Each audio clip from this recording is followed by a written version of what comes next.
ಕಲ್ಪನಾ sir, ಏನಿದು? ಯಾರು ನಿಮ್ಗೆ ಆದೇಶ ಕೊಟ್ಟಿದ್ದು ಈ ರೀತಿಯಾಗಿ ಚೇಂಜ್ ಮಾಡಿ ಧೈರ್ಯವಾಗಿ ಪ್ರಶ್ನಿಸಿ ಅಂತ ಹಾಕಿ ಅಂತ? ಯಾವಾಗ ಆಗಿದ್ದೆಲ್ಲ ಸರ್? 1 ತಿಂಗಳ ಹಿಂದೆಗಡೆ ನಮ್ಮ ಕ್ರೈಸ್ ಟೀಮ್ ಐತಿ ಸರ್. ನಮ್ದೊಂದು ಕರ್ನಾಟಕ ರೆಸಿಡೆನ್ಷಿಯಲ್ ಸ್ಕೂಲ್ ಸೊಸೈಟಿ ಅಂತ ಒಂದು ನಮ್ದು ಟೀಮ್ ಅದಾರ ಮೇಡಮ್, ನಮ್ಮ ಸ್ಕೂಲ್ದು. ಹಾಗಾಗಿ ನಮ್ಮ ಸ್ಕೂಲ್ ಒಳಗೆ ಆಫೀಸರ್ಸ್, ಪ್ರಿನ್ಸಿಪಲ್ರು ಎಲ್ಲರೂ ನಾವು ಅಲ್ಲಿ ಇರ್ತೀವಿ. ಅಲ್ಲಿ ಸರ್ ಹೇಳಿದ್ರಿ, ಅದಕ್ಕಾಗಿ ನಾವು ಅದನ್ನು ಬರ್ಸಿದೇವೆ ಸರ್. ಯಾವ ಸರ್ ಹೇಳಿದ್ದು? ಮಣಿವಣ್ಣನ್ ಸರ್ ಅಂದಿದ್ರು ಸರ್. ಅದಕ್ಕಾಗಿ ನಾವು ಅದಲ್ಲಿ ಟೆಲಿಗ್ರಾಮ್ ಗ್ರೂಪಲ್ಲಿ ಡಿಸ್ಕಷನ್ ಅದಾರ ಸರ್ ಅಲ್ಲಿ. ಟೆಲಿಗ್ರಾಮ್ ಗ್ರೂಪಲ್ಲಿ? ಹಾಗಾಗಿ ಅದನ್ನು ಬರ್ಸಿದೇವೆ ಸರ್. ಈಗ ಯಾಕೆ ಚೇಂಜ್ ಮಾಡಿದ್ದು? ನಾವಿನ್ನೂ ಚೇಂಜ್ ಮಾಡಿಲ್ಲ ಸರ್. ಇವತ್ತೇ ಬೆಳಗ್ಗೆ ಇದಾಯಿತು, ಹೇಳೋದಷ್ಟೇ ನಾವು. ಅಲ್ಲ, ಈಗ ನಾವು ಎರಡೂ ಫೋಟೋವನ್ನ ತೋರಿಸ್ತಾ ಇದ್ದೀವಿ ಕಲ್ಪನಾ ಅವರೇ. ಓಕೆ ಓಕೆ ಸರ್, ಸರಿ ಸರ್. ಈಗ ಅಲ್ಲಿ ಮೊದಲಿದ್ದು ಧೈರ್ಯವಾಗಿ ಪ್ರಶ್ನಿಸಿ ಅಂತೇಳಿ ಏನು ಬೋರ್ಡನ್ನು ಅಂಟಿಸಿದ್ರು, ಅದನ್ನ ತೆಗೆದಾಕಿದ್ದಾರೆ. ಇಲ್ಲ ಸರ್, ನಾನು ಹೇಳೋದು ಧೈರ್ಯವಾಗಿ ಪ್ರಶ್ನಿಸಿ ಅಂದ ತಕ್ಷಣ ಮಕ್ಕಳಿಗೆ ಏನಾದರೂ ಟೀಚಿಂಗ್ ಇದ್ರೊಳಗೆ ತೊಂದರೆ ಬಂದಾಗ ಧೈರ್ಯವಾಗಿ ಪ್ರಶ್ನೆ ಮಾಡಿ ವಿಷಯವನ್ನು ಸರಳೀಕರಣ ಮಾಡ್ಕೊಳ್ಳಿ ಅನ್ನೋ ಉದ್ದೇಶಕ್ಕಾಗಿ ನಾವು ಬರ್ಸಿದ್ವಿ ಸರ್. ಅದು ವಿಷಯವನ್ನು ಅನ್ಯಥಾ ಭಾವಿಸ್ಬೇಡ್ರಿ ಸರ್. ನಾವು ಒಳ್ಳೆ ರೀತಿಯಿಂದ ನಾವು ಇದು ಮಾಡ್ಕೊಂಡಿದ್ದೇವ್ರಲ್ಲ. ಗೊತ್ತಾಯ್ತು. ಈಗ ಕಲ್ಪನಾ ಅವರೇ, ಈಗ ನಿಮ್ಮ ಉದ್ದೇಶ ಸರಿಯಾಗಿದೆ, ನಾವು ತಪ್ಪು ಅಂತ ಹೇಳ್ತಾ ಇಲ್ಲ. ನಿಮ್ಮ ನಡೆಗೆ ನಾವು ತಪ್ಪು ಅಂತ ನಾವು ಪ್ರಶ್ನೆನೂ ಕೂಡ ಮಾಡ್ತಾ ಇಲ್ಲ. ಆದ್ರೆ ಸರಿ ಸರ್, ಕುವೆಂಪು ಅವರ ಘೋಷವಾಕ್ಯವನ್ನೇ ಬದಲು ಮಾಡೋದು ಎಷ್ಟು ಸರಿ? ಯಾಕಂದ್ರೆ ನಾವೆಲ್ಲರೂ ಕೂಡ ಕೈ ಮುಗಿದು ಒಳಗೆ ಬನ್ನಿ ಅಂತ ಹೇಳಿ ದೇಗುಲದ ಅಂದ್ರೆ ಜ್ಞಾನ ದೇಗುಲ ಅಂತ ಹೇಳಿ ಕರಿತೀವಿ. ಇಲ್ಲ ಸರ್, ದೇಗುಲನ ಪ್ರಿಫಿಕ್ಸ್ ವರ್ಡ್ ಒಳ್ಳೇದಲ್ಲ ಸರ್. ಅದು ದೇಗುಲ ಅಂದ ತಕ್ಷಣ ಒಳ್ಳೆತನನೇ ತೋರಿಸ್ಕೊಡ್ತದಲ್ಲ, ಪ್ರಿಫಿಕ್ಸ್ ಅದಲ್ಲ ಸರ್ ಅಲ್ಲಿ. ದೇಗುಲ ಅಂದ ತಕ್ಷಣ ಒಳ್ಳೆತನ ಇರೋದೇ ದೇಗುಲ ಸರ್.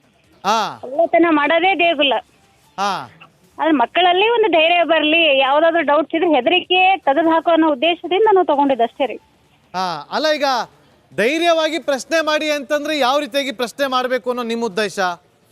ಸರ್, ಏನಾದ್ರೂ ವಿಷಯದಲ್ಲಿ ಯಾವುದೋ ಸಬ್ಜೆಕ್ಟ್ ಡೌಟ್ಸ್ ಬಂದಾಗ ಮಕ್ಕಳು ಧೈರ್ಯವಾಗಿ ಪ್ರಶ್ನಿಸಿ ಅಂತ ಬರ್ದಾರಲ್ಲ, ಧೈರ್ಯವಾಗಿ ಕೇಳಬಹುದೇನೋ ಅಂತ ಹೇಳಿ ಮಕ್ಕಳು ಕೇಳಿ ಈ ವಿಷಯವನ್ನು ಈಸಿಯಾಗಿ ಮಾಡ್ಕೊಳ್ಳೋ ಉದ್ದೇಶದಿಂದ ತಗೊಂಡಿದ್ದೀವಿ ಸರ್.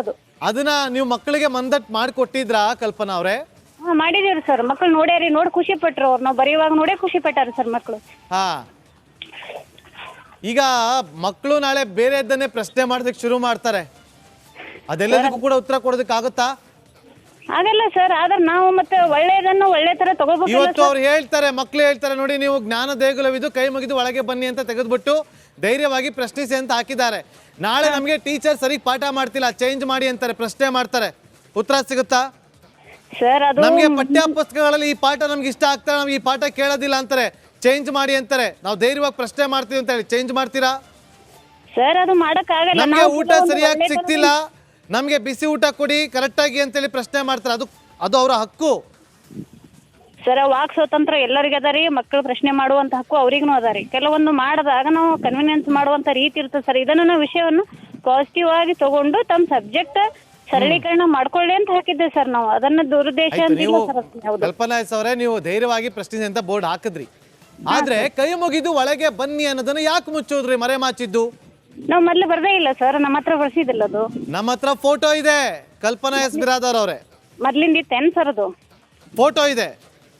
ಮಕ್ಕಳ ಮುಂದೆ ನಿಂತು ಫೋಟೋ ತಗೊಂಡಿದ್ದಾರೆ, ಮಕ್ಕಳ ಹಿಂದೆ ನೋಡಿ ಅದು ತೆಗಿತಾ ಇರೋದು ಕೂಡ ನಮ್ಮ ಹತ್ರ ಇದೆ. ಅದು ನೀವು ಧೈರ್ಯವಾಗಿ ಪ್ರಶ್ನಿಸಿ ಅಂತ ಹೇಳಿ ಕೆಳಗಡೆ ಹಾಕಿದ್ರೆ ಅಥವಾ ಎಲ್ಲೋ ಆಗಿದ್ರೆ ಅದು ಪ್ರಶ್ನಾರ್ಥಕ ಆಗ್ತಾ ಇರ್ಲಿಲ್ಲ.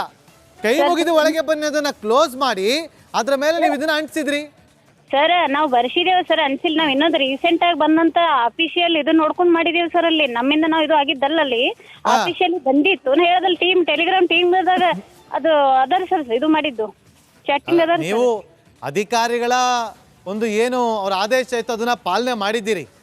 ಸರಿ ಸರ್. ಆದ್ರೆ ಈಗ ನೀವು ಇದನ್ನ ಸಮರ್ಥಿಸಿಕೊಳ್ಳಲೇಬೇಕಾದಂತ ಸಂದರ್ಭ ಕೂಡ ಇದೆ. Okay sir. ಯಾಕಂದ್ರೆ ಮಣಿವಣ್ಣನವರು IAS ಅಧಿಕಾರಿ ಚಾಟ್ ಮಾಡಿರುವಂತ ಫೋಟೋ ಸಮೇತ ನಾವಿಲ್ಲಿ ತೋರಿಸ್ತಾ ಇದೀವಿ ನೋಡಿ. ಈ ವಿಚಾರ ಇವತ್ತು ಸದನದಲ್ಲಿ ಗದ್ದಲ ಆಗ್ತಾ ಇದೆ ಮೇಡಮ್ ಅವರೇ. ಸರಿ ಸರ್. ಸರ್ ಹೇಳಿ ಸರ್. ಹಲೋ. ಓಕೆ, ಧನ್ಯವಾದಗಳು ರಿಪಬ್ಲಿಕ್ ಕನ್ನಡ ಜೊತೆ ಮಾತನಾಡೋದಕ್ಕಾಗಿ ಕಲ್ಪನಾ ಅವರೇ.